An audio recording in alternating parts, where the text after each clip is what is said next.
Dando continuidade agora, lá na parte de sujeito indeterminado. Vem comigo. Primeiro, né, já falei, né, sobre o sujeito oculto para vocês aqui, como é que ele funciona na frase. Agora vamos falar do sujeito indeterminado. Esse sujeito, gente, o pessoal confunde muito com o que eu acabei de falar aqui em cima, que é o sujeito oculto, né? Só que ele é usado pelo seguinte motivo. Você vai utilizar o sujeito indeterminado, ó, preste bem atenção no que eu vou falar. Você vai utilizar o sujeito indeterminado por três motivos, né? Ou para desconhecer a identidade da pessoa, ou então quando você quer tornar a identidade, você mesmo quer tornar a identidade da pessoa desconhecida, ou então por critério de generalização, ou seja, quando você quer envolver todo mundo na história, né? Sem falar o nome das pessoas, né? Aí você generaliza ali no contexto. Um exemplo de desconhecer a identidade da pessoa, quando aquela vizinha fofoqueira sua chega e fala, rapaz, estão falando mal de você aí.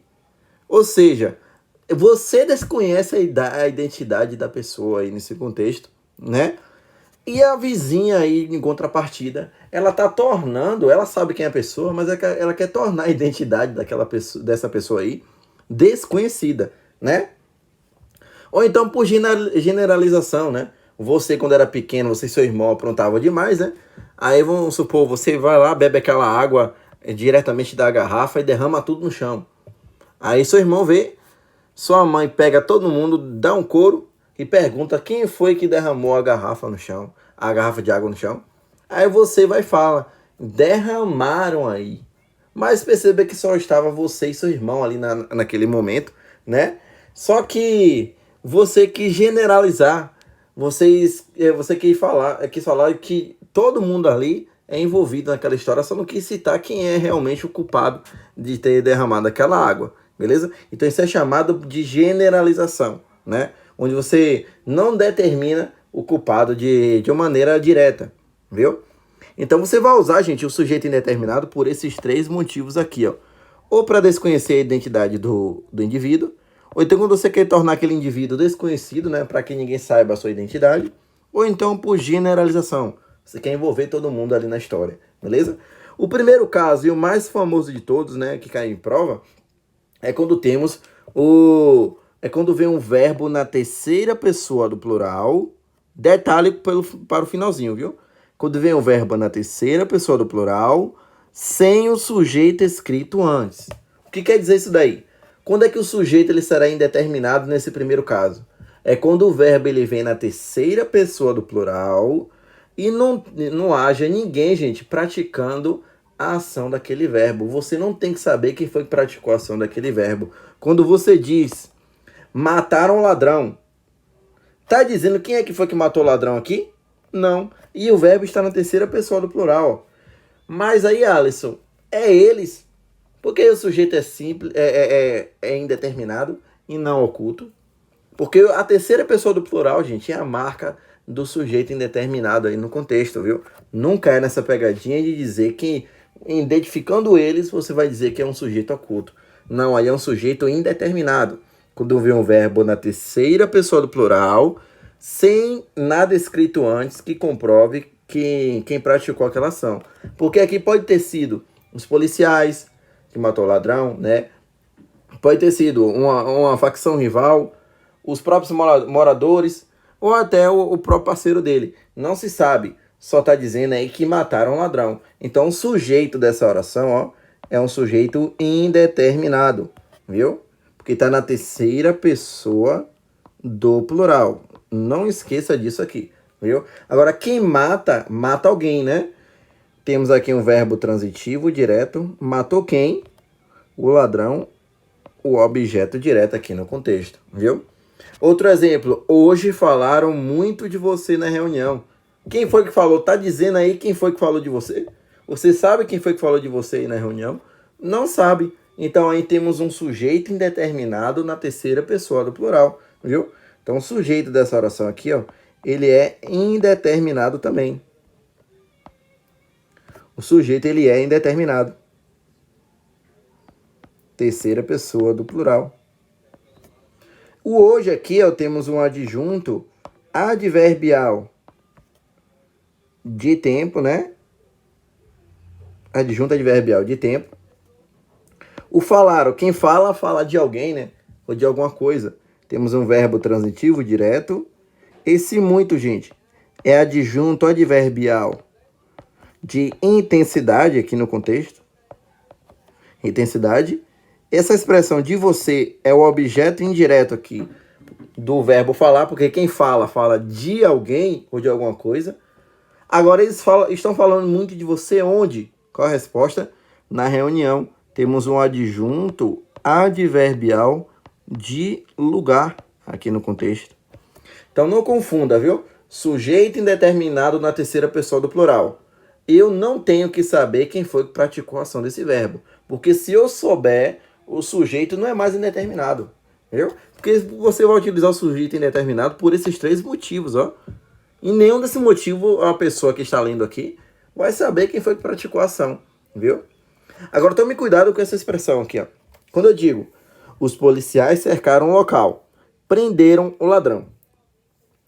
Quem foi que cercou o local? Os policiais. Então o sujeito aqui do verbo cercar é os policiais, sujeito simples. Apenas um núcleo concordando com o verbo, viu?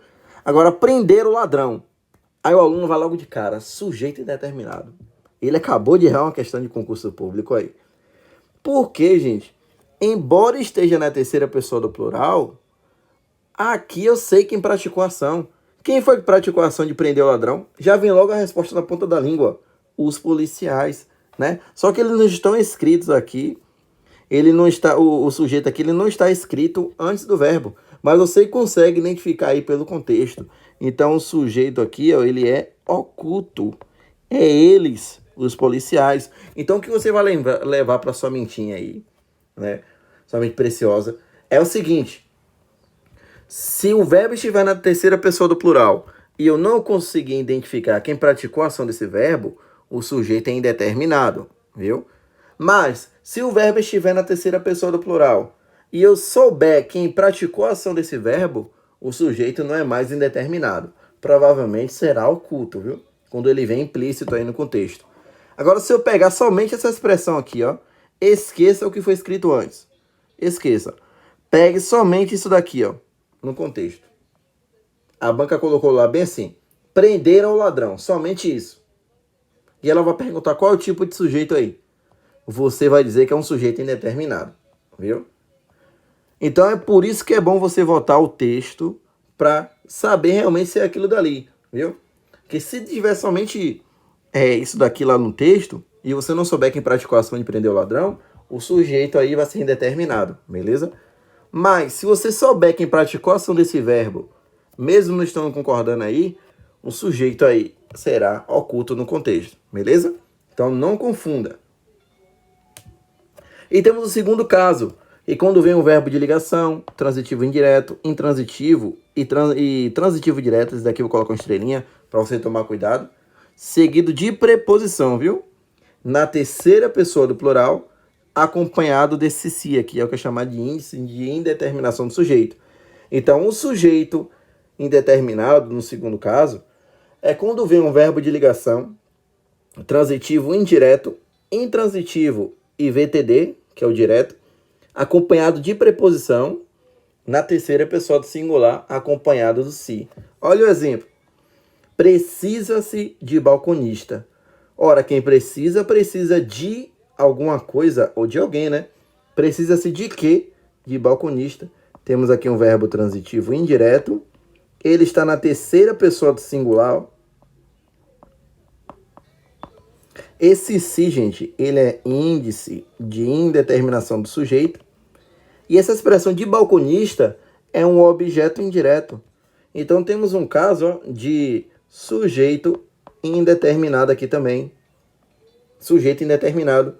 Por quê? Temos aí um verbo transitivo indireto na terceira pessoa do singular, acompanhado desse si, que é o índice de indeterminação do sujeito. Viu? E eu não sei quem é que precisa de balconista aí. Vive-se bem na roça. Ora, quem vive, vive, né? Temos aqui um verbo de ação completa, que é intransitivo. Esse si é índice de indeterminação do sujeito. O bem é um adjunto adverbial de modo, é o modo como você vive.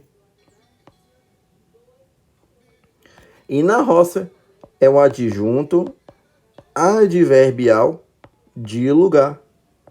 É onde você vive bem aqui. Então o sujeito dessa frase, ó, é um sujeito indeterminado aqui. Sujeito indeterminado, porque está na terceira pessoa do singular esse verbo também, e ele é intransitivo, está acompanhado do si, viu? Isso aqui vai entrar numa briguinha chamada a briga entre índice de indeterminação do sujeito com partícula passivadora. Fique de boa que eu vou falar muito disso daí lá na frente, nos nossos conteúdos de análise sintática, beleza?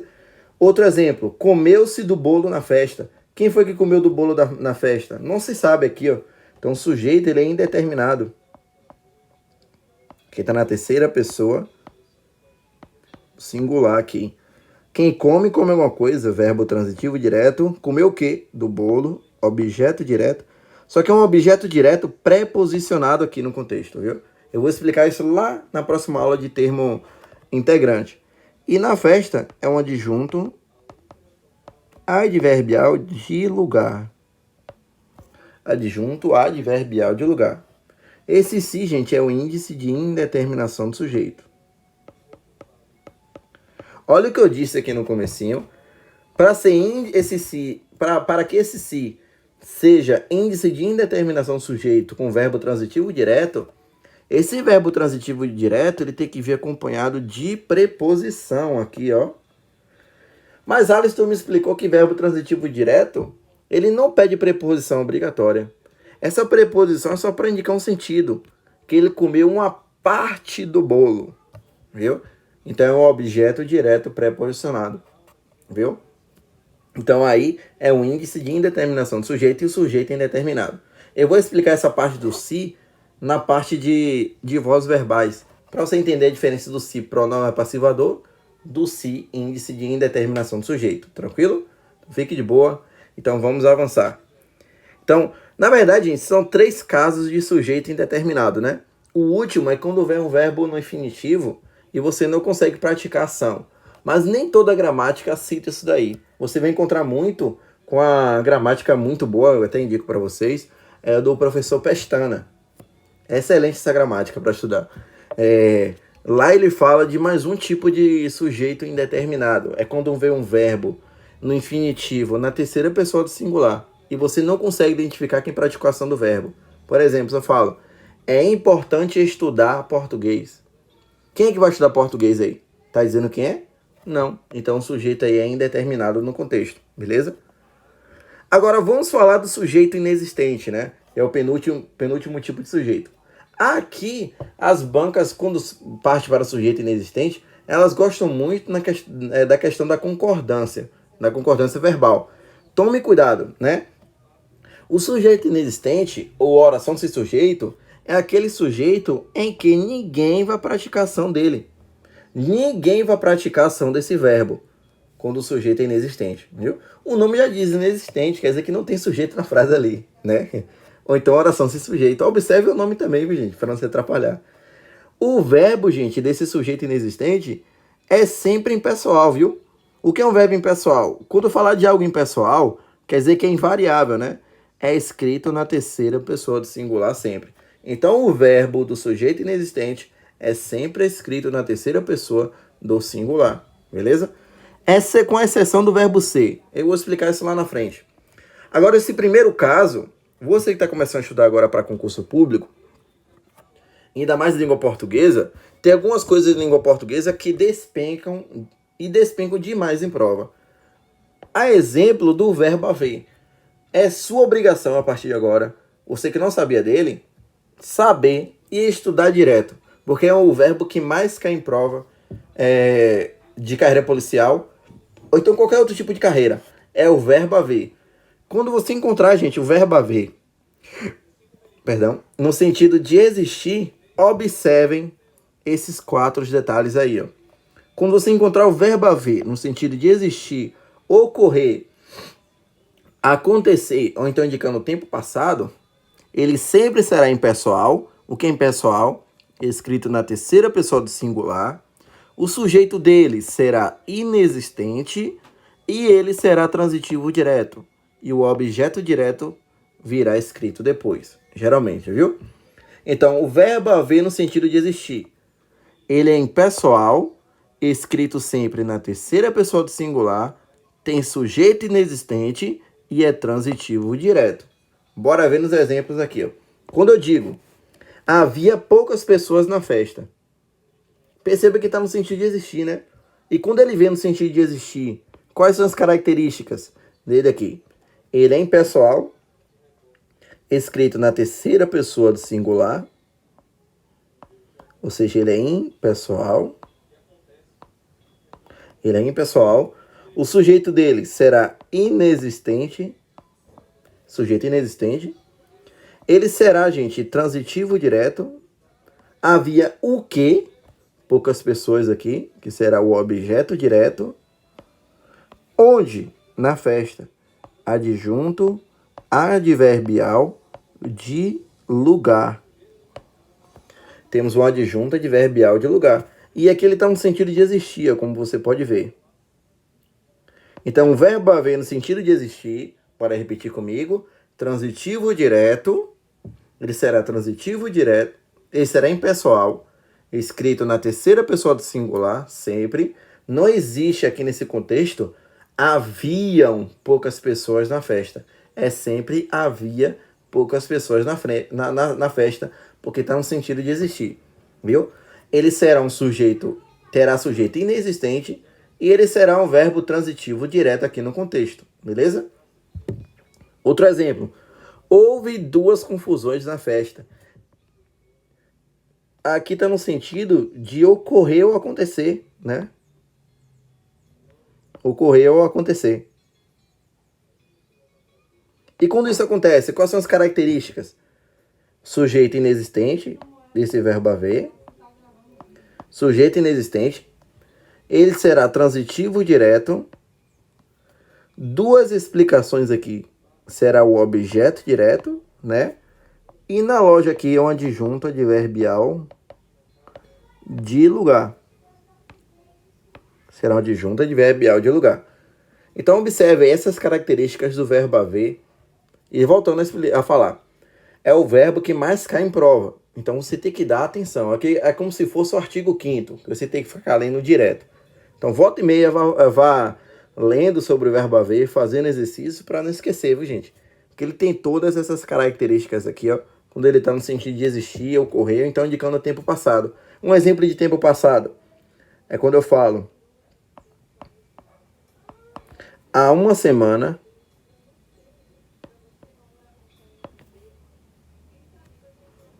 Quando eu falo há uma semana,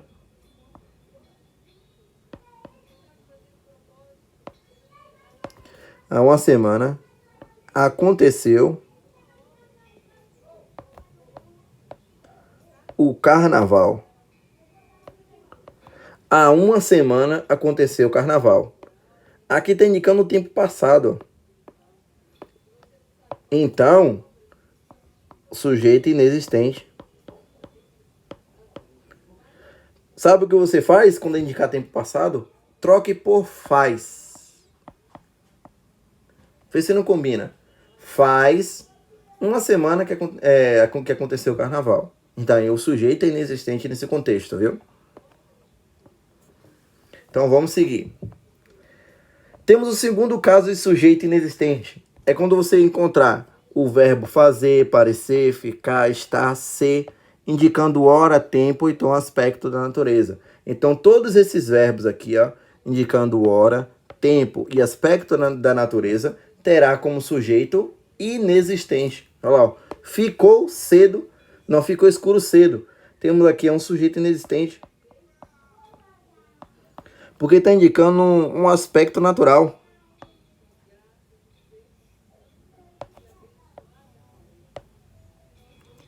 Aspecto natural, então aspecto da natureza. São 2 horas da tarde. Aqui está indicando hora, gente. Sujeito inexistente também. Agora que eu não entendi, Alice. Tu acabou de dizer ali para mim que quando o sujeito é inexistente, o verbo fica, ele é impessoal, né? Ele é sempre escrito na terceira pessoa do singular. Por que esse verbo ser está no plural? Anote, que é importante. Quando o verbo ser estiver indicando hora, quando ele estiver indicando hora ou indicando data, sabe o que vai acontecer? Ele concorda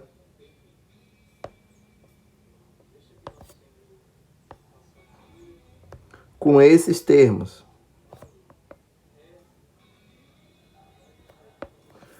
Então, quando o verbo ser ele estiver indicando hora e data, ele vai concordar com esses termos. Como assim? Perceba que ficou são 2 horas, porque está concordando com horas aqui, é o que está no plural. Se fosse 1 hora, o correto é 1 hora. É 1 hora da tarde, ficando no singular. Então, o verbo ser, gente, quando ele estiver indicando hora ou data, vai concordar com esses termos, viu? Tipo, hoje é 7 de setembro. Não, hoje são 7 de setembro, viu? Porque ele está indicando data. Então, quando ele estiver, principalmente na parte de hora, que a gente se atrapalha muito, né? Data e hora, ele vai concordar com esses termos, viu? O verbo haver ele é o único verbo da língua portuguesa onde quando ele for impessoal, pode concordar, viu? Ele é o único verbo impessoal da língua portuguesa que pode concordar quando ele vem com sujeito inexistente, beleza? O terceiro caso é quando vem todos esses verbos aqui, ó, indicando fenômeno da natureza. Então, você encontrar um verbo indicando fenômeno da natureza, tipo chover, trovejar, nevar, ventar, amanhecer, escurecer, todos esses verbos indicando fenômeno da natureza. Olha o que eu estou dizendo, fenômeno da natureza. O sujeito será inexistente. Quando você diz choveu muito no Jardim Cruzeiro, sujeito inexistente aqui, ó, porque está indicando fenômeno da natureza.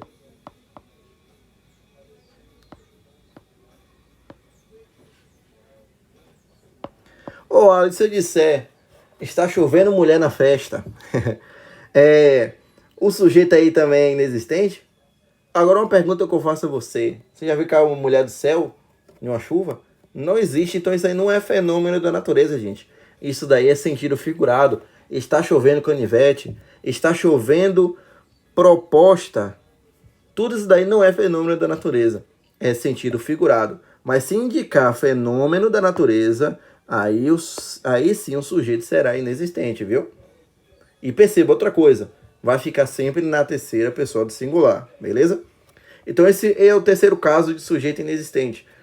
O que mais cai em prova é o verbo haver e principalmente o verbo ser, viu? Pela parte da concordância que eu acabei de falar para você.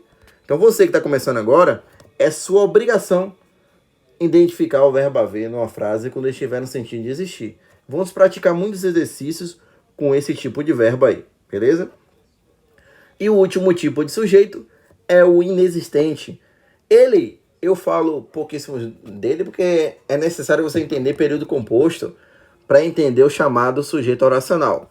O sujeito oracional, gente, é aquele sujeito que ele vem em forma de oração, né? Ou seja, é uma oração que faz papel de sujeito. O núcleo será um verbo, né?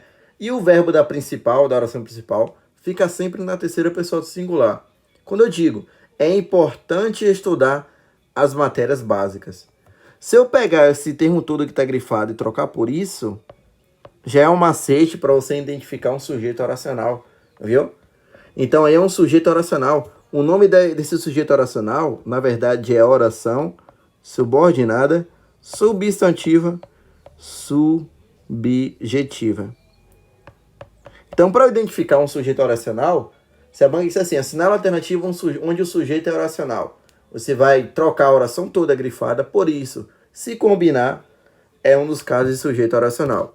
Eu vou explicar mais sobre ele lá na parte de período composto. Então, fique de boa, não fique ansioso, porque se eu falar agora, você não vai entender muito, não, que é necessário aprender o que é uma oração substantiva primeiramente, beleza?